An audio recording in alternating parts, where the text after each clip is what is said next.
నా ఆత్మానం అవసాదయేత్, నిన్ను నువ్వు ఉద్ధరించుకోవాలంటే మాటి మాటికి నేను పనికి మాలిన వాడిని, నేను పుట్టినప్పటి నుంచి ఇలాగే ఉన్నా, నాదేమిటో భరణి నక్షత్రం రెండవ పాదం వాళ్ళందరూ ఇలాగే ఉండరు.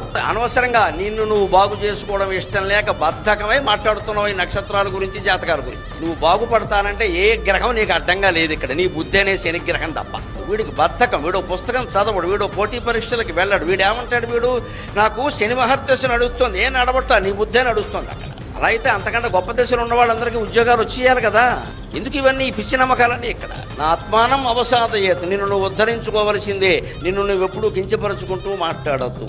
అంత మాత్రం చేత స్వశక్తితోనే అయిపోతుందని ఎక్కడా చెప్పలా.